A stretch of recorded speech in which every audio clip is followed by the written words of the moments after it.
का हार्दिक स्वागत। मैं doctor Mahendra Kharadia, assistant professor ABST, department of commerce, government Lohia college, Churu.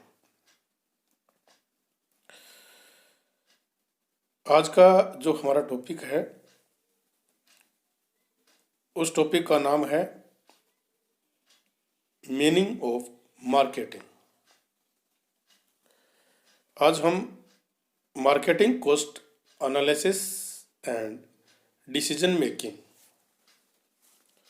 एक नया चैप्टर शुरू करने जा रहे हैं।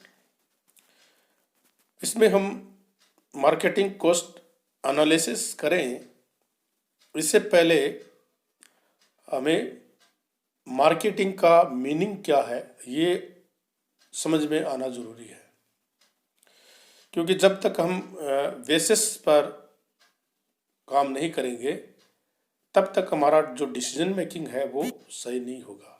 इसलिए ज़रूरी है कि हम शुरू से मीनिंग ऑफ मार्केटिंग से ही इसको प्रारंभ करें और मार्केटिंग का क्या मीनिंग है इसके बारे में आज हम अपना डिस्कशन जारी रखेंगे। मीनिंग ऑफ मार्केटिंग, विपणन का अर्थ। कोई भी व्यवसाय संस्था का वर्तमान युग में प्रमुख उद्देश्य लाभ अर्जित करना होता है। आप देखिए कि कोई भी व्यवसाय संस्थान है, जब उसका निर्माण किया जाता है, उसको प्रारंभ किया जाता है, तो प्रारंभ से लेकर अंत तक उसका एक ही लक्ष्य होता है, अपना जो लाभ है उसको अधिकतम करना। चाहे वह संस्था वस्तुओं का उत्पादन करती हो या निर्माण करती हो या सर्विस प्रदान करती हो अथवा निर्मित वस्तु का क्रय विक्रय ही क्यों न करती हो। चाहे संस्था किसी भी कार्य में संलग्न हो या प्रोडक्शन में संलग्न हो या सर्विस सेक्टर में संलग्न हो या जो प्रोडक्ट बन चुके हैं उसका क्रय विक्रय करते हो, सभी का उद्देश्य एक ही होता है, अपने प्रॉफिट को मैक्सिमम करना। ये लाभ का उद्देश्य ही इस संस्था के प्रबंध से समस्त कार्यों को इस प्रकार से व्यवस्थित करने की अपेक्षा करता है कि अल्पकाल व दीर्घकाल दोनों में ही संस्था को अधिकतम लाभ प्राप्त होता रहे। संस्था के प्रबंध का ये उद्देश्य होता है कि समस्त कार्यों को इस प्रकार से व्यवस्थित किया जाए कि संस्था को अल्पकाल और दीर्घकाल दोनों में अधिकतम लाभ प्राप्त होता रहे। कोई भी व्यवसाय संस्थान उपरोक्त सभी मुख्य उद्देश्य प्रॉफिट को मैक्सिमम करना, अपने प्रोडक्ट के मार्केटिंग एवं डिस्ट्रीब्यूशन को वैज्ञानिक ढंग से व्यवस्थित किए बिना प्राप्त नहीं कर सकते। कोई भी व्यवसाय संस्थान है, वह अपने प्रोडक्ट की मार्केटिंग और डिस्ट्रीब्यूशन को इस प्रकार वैज्ञानिक ढंग से व्यवस्थित किए बिना ये कार्य संभव नहीं है। यही कारण है कि आज के प्रतिस्पर्धात्मक वातावरण में मार्केटिंग मैनेजमेंट एक्टिविटी का सर्वाधिक महत्वपूर्ण अंग माना जाता है। आज का जो हमारा वैश्वीकरण में प्रतिस्पर्धात्मक युग चल रहा है, इस युग में मार्केटिंग मैनेजमेंट एक्टिविटी का सर्वाधिक महत्वपूर्ण अंग माना जाता है। Marketing is man. किसी भी प्रोडक्ट को हमें इस प्रकार से व्यवस्थित करना है कि उससे मैक्सिमम प्रॉफिट कमाया जा सके। इसके लिए ज़रूरी है कि उसकी मार्केटिंग होनी ज़रूरी है, क्योंकि आपने सुना होगा जो दिखता है वही बिकता है। अगर आप प्रोडक्ट के बारे में जब तक उसके बारे में बताएंगे नहीं तब तक उसको कोई खरीदेगा नहीं। और अगर आपने उसकी मार्केटिंग बहुत अच्छी कर दी तो आपका प्रोडक्ट आपको मैक्सिमम प्रॉफिट जरूर देगा। इसलिए मार्केटिंग मैनेजमेंट एक्टिविटी का महत्वपूर्ण अंग बन गया है। कुछ विद्वानों ने तो यहाँ तक कह दिया है कि कोई भी कंपनी मार्केटिंग ऑर्गेनाइजेशन के अतिरिक्त कुछ भी नहीं है। कुछ विद्वानों का तो ये मानना है कि मार्केटिंग ऑर्गेनाइजेशन एक महत्वपूर्ण भाग है और इसके बिना व्यवसाय में कुछ नहीं है। वस्तुतः मार्केटिंग ही संपूर्ण व्यवसाय की मूल जो उत्प्रेरक शक्ति है, पावर है। मार्केटिंग ही व्यवसाय को एक ऊर्जा प्रदान करती है, एक पावर प्रदान करती है, क्योंकि मार्केटिंग एक्टिविटी ही कंपनी की अल्पकालीन व दीर्घकालीन नीतियों को प्रभावित करती है। मार्केटिंग अगर आपकी सही है तो आपकी अल्पकालीन और दीर्घकालीन जो नीतियां हैं वो सफल हो सकती हैं, परंतु अगर मार्केटिंग आपकी सही नहीं है तो आपकी ये दोनों जो नीतियां हैं वो प्रभावित हो सकती हैं। अब देखिए, मार्केटिंग से हमारा जो आशय है वो है कि उन व्यवसायिक क्रियाओं की निष्पत्ति से है जो उत्पादन से उपभोक्ता या प्रयोग जो करता है, प्रयोगकर्ता को वस्तुएं सेवाओं को निर्देशित करता है। मार्केटिंग में हम प्रोडक्ट को उत्पादक प्रोडक्शन से लेके उसका उपयोग करने तक उपभोक्ता या जो प्रयोग करता है उस तक उस वस्तु या सेवा को निर्देशित करता है। मार्केटिंग क्या करता है, जैसे ही प्रोडक्ट तैयार होता है उसको मार्केट में वो मार्केटिंग के माध्यम से उसके बारे में जनता को बताया जाता है कि हमने ये प्रोडक्ट आपके लिए तैयार किया है और अब आप इसको परचेज कीजिए। इसके लिए ज़रूरी है कि हम ऐसा वातावरण तैयार करें कि जो ग्राहक है, जो उसका प्रयोग करता है, वो उसको देखते ही परचेज करने का उसके दिमाग में आइडिया आए। जैसे अभी कोरोना काल चल रहा है तो आपने देखा होगा कि जो हमारे सोप्स हैं, हाथ धोने के सोप्स हैं, सैनिटाइज़र है और डिटोल जो आपको मार्केट में मिलता था, अब उसकी बहुत कमी हो रही है। क्यों कमी हो रही है कि हमें डिटोल की पहले से हमने इतनी एडवर्टाइजमेंट कर दिया था कि कोई भी छोटी सी चोट लगती थी, कोई भी जैसे हमारा उसकी आवश्यकता हमें इतनी महसूस करवा दी कि अब डिटोल है वो मार्केट में नहीं मिल रहा है। ये मार्केटिंग का ही असर है। और लाइफ बॉय जो सोप थी वो हाथ धोने में इतना ज़्यादा प्रयोग हो रहा है कि मार्केट में मिल नहीं रहा है। कारण कि उसकी मार्केटिंग इस प्रकार से की गई है कि अगर आप इस प्रोडक्ट को यूज करेंगे तो आपके लिए बहुत फायदेमंद है। सैनिटाइजर आपने देखा होगा, सब इस प्रकार से मार्केटिंग हो रही है कि आप प्रोडक्ट की मार्केटिंग सही कीजिए तो आपका प्रॉफिट मैक्सिमम हो सकता है। वो उसको एक दिशा प्रदान करता है मार्केट में। मार्केटिंग है वो वस्तु को एक दिशा प्रदान करता है और उस दिशा को देखते देखते वस्तु है वो अपने प्रॉफिट को इतना हाई कर देती है कि आपके जो मार्केटिंग में इन्वेस्टमेंट हुआ था वो कुछ उसके आगे कुछ नहीं होता है। वस्तुतः व्यापक अर्थ में मार्केटिंग क्रियाएं वस्तुओं का उत्पादन प्रारंभ करने से बहुत पहले ही प्रारंभ हो जाता है।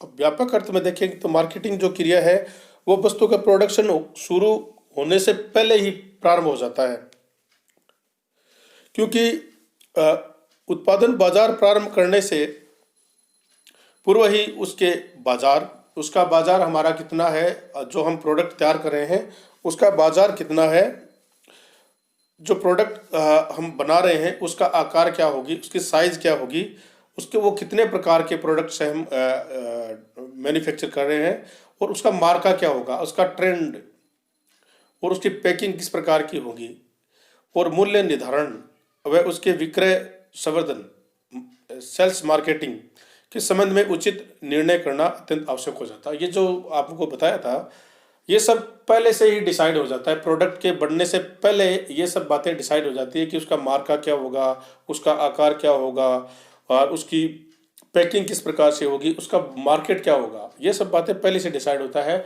और उसका मूल्य हम किस प्रकार से रखेंगे, ये बातें पहले से, प्रोडक्ट बनने से पहले ही हम डिसाइड कर लेते हैं। इसके लिए वस्तु का उत्पादन शुरू करने से पूर्व ही इसकी संभावित बाजार की रचना और आकार की जानकारी प्राप्त करनी पड़ती है। पहले से हम ये सोचकर नहीं बैठ सकते कि हमारा प्रोडक्ट है वो मार्केट में बिक जाएगा। इसके लिए ज़रूरी है कि आपका मार्केट क्या है, मार्केट में आपका शेयर कितना है, और मार्केट में आपकी इस प्रोडक्ट की प्रतिस्पर्धा में कौन सा प्रोडक्ट रहा है, ये आपको पहले से देखना होगा। क्योंकि अगर आपने ये सर्वे नहीं किया तो आपका प्रोडक्ट ज़्यादा चलने वाला नहीं है, क्योंकि आपको उस प्रोडक्ट की तुलना में अपने प्रोडक्ट को बेहतर दिखाना है। और इसके लिए जरूरी है कि आप तभी बेहतर दिखा पाओगे जब आपके पास मार्केट होगा।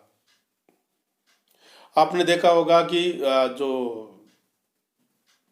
एयरटेल है, वोडाफोन है,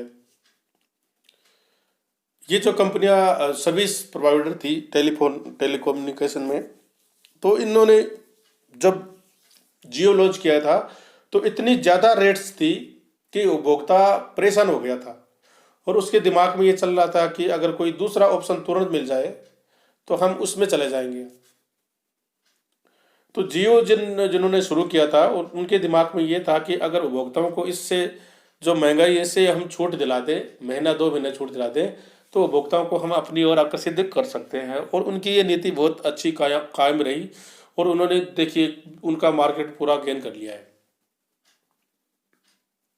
तो मार्केटिंग इज बेटर, मार्केटिंग से प्रोडक्ट को हम कहीं से कहीं पहुंचा सकते हैं। इन सब तथ्यों को एकत्रित करने के लिए उत्पादित की जाने वाली वस्तु के आकार पर उसका प्रारंभिक मूल्य निर्धारित करना और विक्रय पश्चात दी जाने वाली गारंटी के अंतर्गत कुछ समय तक प्रदान की जाने वाली सेवाओं को भी मार्केटिंग प्रक्रिया का एक अंग माना जाता है।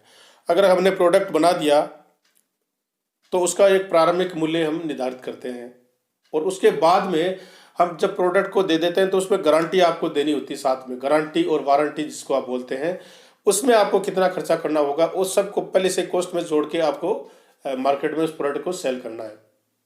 तो आपको पता होना चाहिए कि हमारा प्रारंभिक मूल्य कितना होगा और जो सर्विस देने के बाद गारंटी जो टाइम होगा उसमें हमें सर्विस देनी होगी, इसकी कॉस्ट कितनी आएगी, इस सब कॉस्ट को उस प्रोडक्ट में जोड़ के और फिर मूल्य उसका डिसाइड किया जाना चाहिए।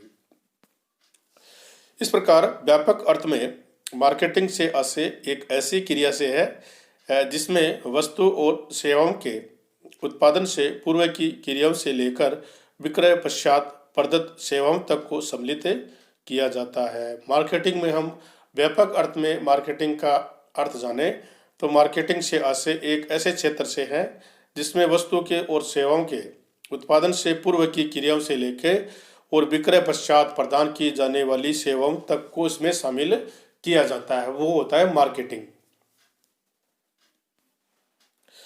उपरोक्त विवरण से स्पष्ट है कि व्यापक अर्थ में मार्केटिंग एक दूसरे को प्रभावित करने वाली क्रियाओं की एक संयुक्त पद्धति है जिसका उद्देश्य योजना बनाना, मूल्य निर्धारित करना, विक्रय संवर्धन करना तथा वर्तमान और संभावित ग्राहकों की आवश्यकताओं को संतुष्ट करने वाले प्रोडक्ट व सेवाओं को वितरित करना। ये सब कार्य हम मार्केटिंग के अंतर्गत करते हैं। इसमें योजना बनाना, मूल्य का निर्धारण करना और सेल्स प्रमोशंस करना और वर्तमान और संभावित ग्राहकों की आवश्यकताओं को संतुष्ट करना। जो वर्तमान हमारे ग्राहक हैं और आगामी जो ग्राहक बनने वाले हैं उनकी आवश्यकताओं को हमें संतुष्ट करने वाले प्रोडक्ट और सेवाओं को वितरित करना इसमें शामिल है। इस अर्थ में विवरण एक गतिशील व्यवसायिक क्रिया अर्थात एक संयुक्त एकीकृत प्रक्रिया है, न कि विखंडित संस्थाओं, कार्यों व उत्पादों का, प्रोडक्ट्स का संकलन। जो विपणन है वो एक गतिशील व्यवसायिक क्रिया या प्रक्रिया है अर्थात एक संयुक्त एकीकृत प्रक्रिया है, न कि विखंडित संस्थाओं, कार्यों व प्रोडक्ट्स का संकलन। वास्तव में कोई एक कार्य नहीं है और न ही वह अनेक कार्यों का योग है। जो मार्केटिंग है वो एक कोई कार्य नहीं, एक कार्य नहीं है और न ही कई कार्यों का योग है। वह तो एक दूसरे को प्रभावित करने वाली क्रियाओं का परिणाम है। मार्केटिंग को हम डिसाइड नहीं कर सकते कि ये एक कार्य है। मार्केटिंग एक कार्य नहीं है और न ही वह अनेक कार्यों का योग है। वो क्या है? वो एक दूसरे को प्रभावित करने वाली क्रियाओं का परिणाम है। मार्केटिंग है वो इस प्रकार से जुड़ी हुई चीजें हैं कि हम एक दूसरे जो क्रियाएं हैं वो प्रभावित करती हैं। इस आधार पर कहा जा सकता है कि विपणन कार्यक्रम किसी प्रोडक्ट का निर्माण करने के विचार से प्रारंभ होता है और उस समय तक नहीं होता जब तक कि ग्राहक की आवश्यकताएं पूर्ण संतुष्ट नहीं हो जाती। ग्राहक संतुष्टि की ये स्थिति विक्रय के पश्चात भी आती है। तो विपणन का अर्थ हम क्या जाने कि विपणन कार्यक्रम किसी प्रोडक्ट का निर्माण करने के विचार से प्रारंभ होता है और उस समय तक उसे समाप्त नहीं मान सकते जब तक कि ग्राहकों की आवश्यकताओं की पूर्ण संतुष्टि नहीं हो जाती। ग्राहकों की संतुष्टि की स्थिति विक्रय के कुछ समय पश्चात ही आती है। कार्यक्रम इस प्रकार निर्धारित किया जाना चाहिए कि सर्वाधिक प्रभावी हो और कि उस पर किए जाने वाले वे न्यूनतम हो। मार्केटिंग का कार्यक्रम है वो इस प्रकार से निर्धारित किया जाना चाहिए कि वो सर्वाधिक प्रभावी हो और उस पर किए जाने वाले वे न्यूनतम हो। इसकी सफलता दीर्घकाल में इसके फलस्वरूप लाभकारी विक्रय मात्रा के अधिकतम होने और ग्राहकों की संतुष्टि में निहित है। इसकी सारी सफलता है वो दीर्घकाल में इसके फलस्वरूप लाभकारी विक्रय मात्रा के अधिकतम होने और ग्राहकों की संतुष्टि में निहित है। थैंक्स। आप सभी विद्यार्थियों ने पूरा ध्यान से सुना, इसके लिए आप सभी का बहुत बहुत धन्यवाद। Thank you very much.